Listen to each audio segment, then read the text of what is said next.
Why, hello there. I'm back. Sorry for the delay. Life beginning the way, travel, my job. But back to my full-time job. This is my review for the Real Housewives of Atlanta, Season 15, Episode 14. It is titled Wreck-It Ralph, and I know production just couldn't wait to use that phrase as a title. But anyway, we open with a little montage of what the ladies are doing. Then we're with Drew, and it looks like the next event is going to be hosted by her. So we see her on the property, scoping out with her sister and her team. Her sister really loves telling people that she's been in a mental institution. Like, I get it, you've overcome that, but it's still a little heavy to have this conversation with strangers. Drew tells us that her sister's divorce is what triggered her mental break. Now, I remember her saying in another episode that it was just the lockdown, but okay, whatever. I mean, Drew be lying. But anyway, she says that she hopes that she doesn't end up like her sister in her situation with Ralph. Now, present day, we know Drew is separated now, but we saw that she had therapy along the way through her tumultuous relationship with Ralph, so hopefully she doesn't end up like her sister. Every time I see Drew in that confessional, I'm just thinking, what the hell was she thinking? Next scene we're with Sonya and Ross, and the gist of it is she surprises him, letting him know that she's pregnant.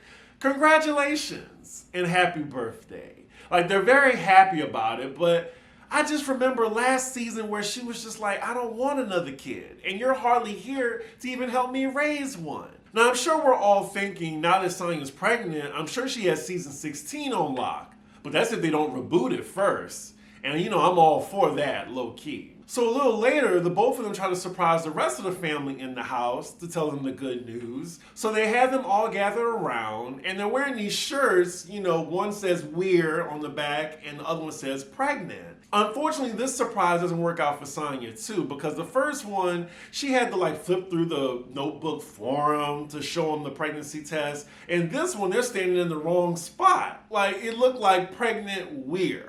So after the family finally deciphers that, they're all excited and happy for them. So next scene, we're with Ralph and Drew. Oh my God, Drew again?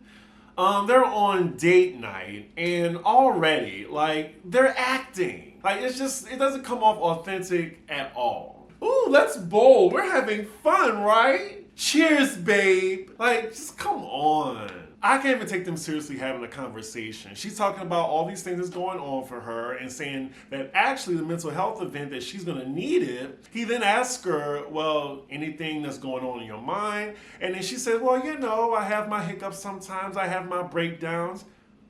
Really? Because you don't act like it, on camera with him. But then she calls him out for not going to marriage counseling. He basically says counseling just isn't working out for him because it doesn't stick on one topic. Well, when you're an ancient ninja across the board, there's going to be multiple things for you to work on. And it just seemed like Ralph doesn't want to do the work. Do y'all remember when we first saw Drew and Ralph? We were just like, damn, her husband fine. And then later on to the season, we're like, never mind. Ralph talking his usual bullshit to Drew, as well as his signature gaslighting. And she's like, yeah, wait a minute, man, you don't do the work. Just trying to laugh it off. This is them every date night. So their date ends on Drew telling him that she's going to worry about me. I got to put me first, Lucius. I got to put me first. That's what I thought of when I saw that scene. She says she refuses to mother him. She's going to work on her growth, whether he gets mad about it or not. Oh, so I thought the date was over. I'm sorry, y'all. I mean, the commercial break led me to believe that scene was over. But yeah, their argument's getting worse. She's like, meet me halfway, right at the borderline. That's where I'm gonna wait for you. And then they get to her work schedule, and she tells him, well, I'm gonna be gone for 10 days. I just need you to, pick up the slack because I won't be there. And he says, wait a minute, he has a problem with that. He's like, I see that you're booking busy now, but I've always been busy. Damn. He says he's always traveling, even though we still don't know what Ralph does for work specifically. I swear this is every single date night, every season between them. They start off acting, hey babe, it's a date night with us, cheers, to them finally showing their true selves with them arguing back and forth. So here is where the date night finally ends, thank God. Ralph tries to make another stupid comparison and says, I'm Barack and you Obama.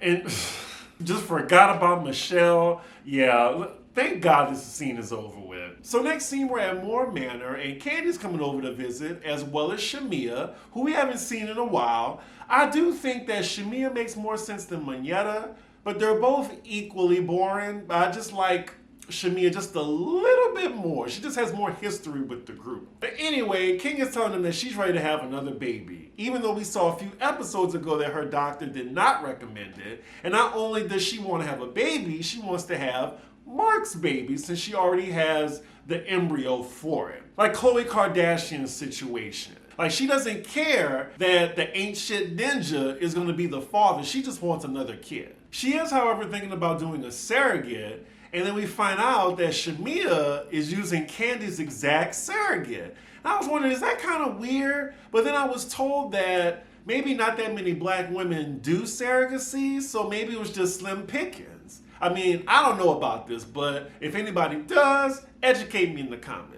So then a little later, the topic of conversation is Charade. And Kenya got the tea from Sonya, who be playing both sides of the fence as usual. We see that in the flashback.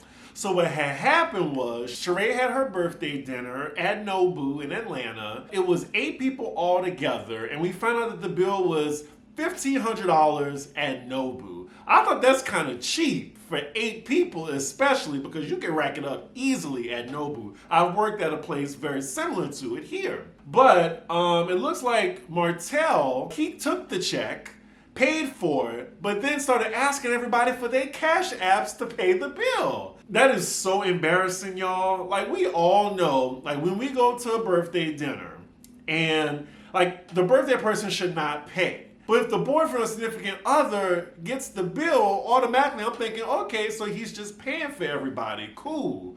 But you waiting until after you pay the bill and then ask people for their cash apps? It just seems so tacky and just so on brand with Charade's choices. And it looks like Charade didn't even invite Candy or Kenya. She did invite Sonya, Courtney, Marlo, and Cynthia. We cut to Candy's confession. She says she finds it funny how, you know, she wasn't invited, but you got your friends talking about you behind your back. Damn, that's so embarrassing. Like, I can even see, like, before the bill comes, hey, y'all, let's split it, which is fine. But if I pay the bill and not have that conversation, but then, you know, afterward I'm asking people for cash apps, I would expect people to look at me like I'm crazy. Now, if you didn't see the after show for this episode where Charade and Sonya got into it, I implore you do, because it was very entertaining. I just didn't understand how Charade was caping for Martell as if everyone else at the table was crazy. Oh, so you comfortable with Martell paying for your man's meal? Like, what? He grabbed the check and then waited later to ask people for their cash apps. That is tacky. But Charade wouldn't know about that because she's the definition of tacky. It started to look like that alliance was crumbling, but we haven't seen the reunion yet, and I can't wait to see how that pans out. And speaking of Charade, next scene we're with her as she's getting her dog clean. She's on the phone with Martell, still trying to make us believe that they're dating. We see her tell production that their schedules are really busy, but he made time out to come for her birthday. And then Messy Production asks her, well, what did he get you for your birthday? Here go lying, stuttering Charade. Oh, well, he bought me the Alexander McQueen bag. But, you know, he really doesn't buy me, like, the expensive things. Girl, an Alexander McQueen bag ain't expensive. Let's see. Let's Google. So according to Google, it looks like the average amount for an Alexander McQueen bag is about $2,000. Now, I don't know. She may be lying, because if he's trying to hound people over $1,500 for a meal, I'm wondering, how can he afford an Alexander McQueen bag? They both full of shit. She's now saying that they've been dating for 6 months, and she's like, well, we're just having fun. 6 months? And y'all don't have no type of title? That is a plotline relationship. Now, production, y'all are messy. Y'all didn't have to keep this scene in. The clerk is asking her, does she want to be in a rewards program? She says yes and gives her email address. They bleep it out, but leave in AOL.com. She's like, oh yeah, I know it's old. The clerks are kind of laughing. Then they end the scene on the dial-up internet tone. Charade is really just a joke to the production team. But then again, I mean, she's a joke to all of us. Next scene, we're at Candy's table read for Todd's movie. And it looks like she really do just have all her friends in this movie. Like Manyetta's in the movie, Shamia's in the movie. Like, where are the actresses? Well, I guess there's Drew. But we see her greeting Candy, and it seems to be fine between them. A little awkward. We cut to her confessional, and she says, well, now that Candy apologized to her, which I was confused because I was wondering, when did that happen?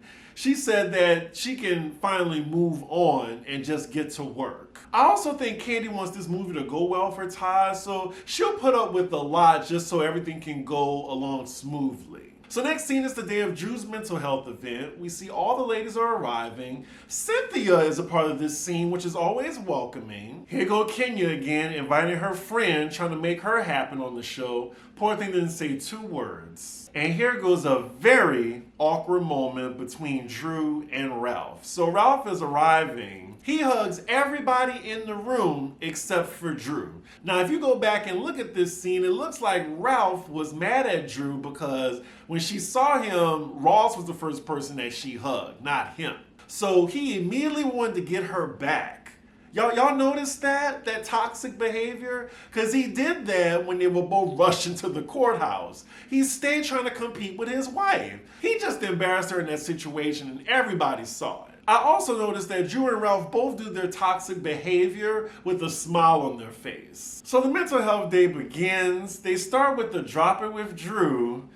I knew they were going to try to insert that in some way. Also, it looks like most of the husbands are there too, or the ladies that have spouses. We cut to Drew's confessional because production's asking her, how is Drop It With Drew doing? You go on a website, that's a rinky-dink ass website. They're talking about the holidays already. I don't even think they updated it. We cut to Marlo, and she tells her that the site isn't even working at the time that she went on it. Now, is that a good idea? Everybody wearing white and they working out? Like, what about sweat stains? Maybe they weren't really like working out. Maybe they were just doing like a quick 1-2 step. So they're doing the meditation thing, which is very similar to the sound bath experience they had in Portugal. I'm kind of like Marlon in this situation. I'm not really taking this seriously. We then see the men talking amongst each other, and Manyetta's husband, I had to do a double take. I was like, he white, right? Why he sound like that? He giving Paul Wall vibes. I mean, I love it. It just kind of took me by surprise. Next we see most of the ladies at dinner. Are the husbands at the table? No, it's just the ladies.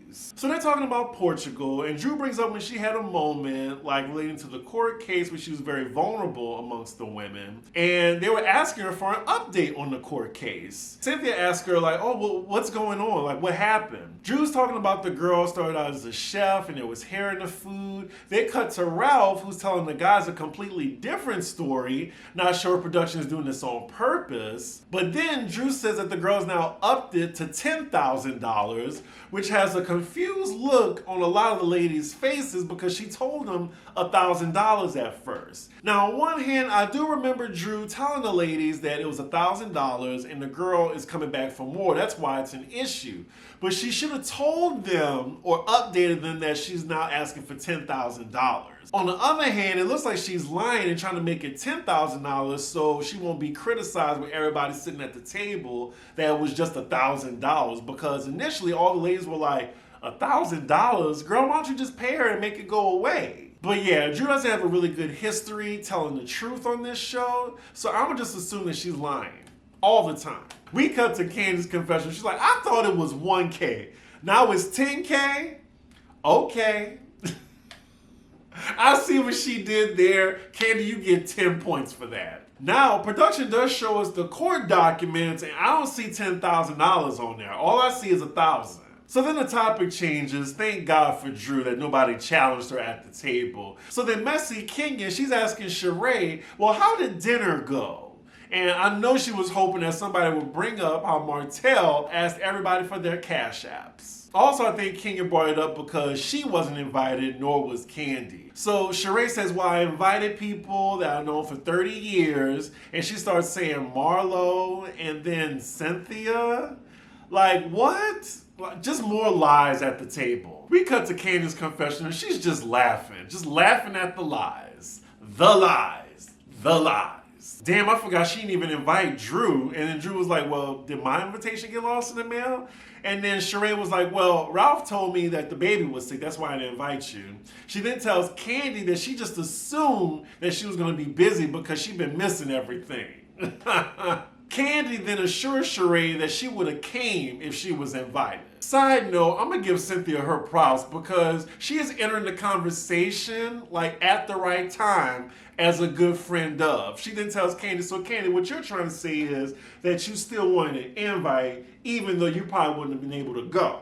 That's all Cynthia had to say. Monyetta, speak up. Ain't you the official friend of? Just bring Cynthia back if we get a season 16. Anyway, Charade does apologize to Candy, saying that I shouldn't have assumed that you weren't going to be able to make it. We cut to Cynthia's confession. She was like, it was a last minute dinner, but it was at Nobu, one of my favorite restaurants. Oh, I'm going to go. She then says, well, honestly, I just thought Candy was off being Oprah and just being booked, so she couldn't make it. Cynthia is putting in that work. She then asked the table, now wait a minute, I heard that the group was split. Now, where is it split? She is doing her job. Now, look, Courtney and Monyetta, this is how you do it. But, child, we talking about collusion now again. So now Monyetta can finally speak since she don't know how to do it on her own. Ooh, so now as Monyetta's trying to explain herself, she throws Courtney under the bus and says that you actually called Drew a bitch. So now we need production to roll the footage because Courtney says, I didn't say that. So in the footage, Courtney does say, oh, this bitch tried to question me. And then production puts an arrow to Sonya because she definitely heard it, even though at the table she's like, well, I didn't hear her say that. Personally, I think I'm going to give Courtney the benefit of the doubt because she didn't actually call Drew a bitch. She just like, and this bitch had the nerve to question me. Like, something like that. I don't think she called her a bitch. She didn't say, like, Drew is a bitch for questioning me. Yeah, it looks like Marlo has the same sentiment as I do. It's just like, bitch, you look good. Bitch, what you talking about? In that manner. Now, Courtney, girl, you're doing too much. Too much dip on your chip. You could have just said, I never called you a bitch. You didn't have to say, I would never call anyone at this table a bitch. See, I knew Drew should have never started calling Courtney cousin Courtney because that was definitely going to bite her in the ass. You don't know this woman at all, but then immediately started calling her family. And here go Courtney contradicting herself because she just called Monyetta a bitch. She's like, bitch, I didn't. Ooh, Monyetta, I hate this confessional look. Burn it. So lunch is over, everybody's outside, and Sonya suggests that they all take a picture. She gets at the bottom of the front of the picture, and then when it snaps, she opens her jacket, which says, I'm pregnant. So when she sent it to everybody, which I thought was a cute idea, but when she sent it to everybody, it looks like nobody notices it. So then she has to like do it herself. This seems to be the third time that her pregnancy announcement has not been executed very well. Damn, she had to really zoom in on the photo for people to see it. Oh well, I mean, they're happy for her. I mean, I did thought it was a cute idea. Maybe she just needed a bigger font for people to see it. We cut to most of the ladies' confessionals, and besides Drew being a hater, the rest of the ladies are very happy for Sonya. Oh my God. So it looks like we're going to end this episode with Drew talking to her therapist. She tells us that ever since that date night in the beginning of the episode, their relationship has been going downhill. So her therapist comes over and his hair is so distracting in this scene, y'all. I was like, he's either wearing a piece or his Beijing he got is way too dark. So the gist of this therapy session, because this is a fast forward for me, she's just like, should I stay? Should I go? I don't know. She starts crying, and I'm guessing in this moment of time to her, it seemed like divorce was starting to look inevitable. She's trying to save this marriage, but then the therapist gives her some good advice. Your first relationship is to yourself. And then he asks her, like, when is enough for you? And then I think they leave it at that before she answers. And that is where the episode ends. This was an okay episode. Normally the Drew and Ralph heavy ones, they're just not my favorite. And I would have more empathy for Drew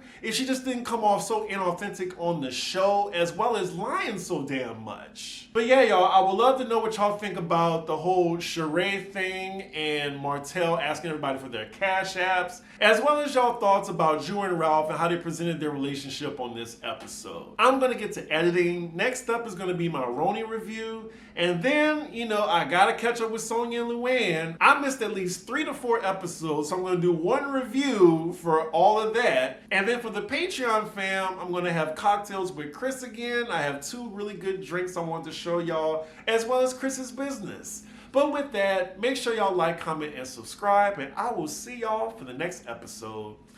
Bye.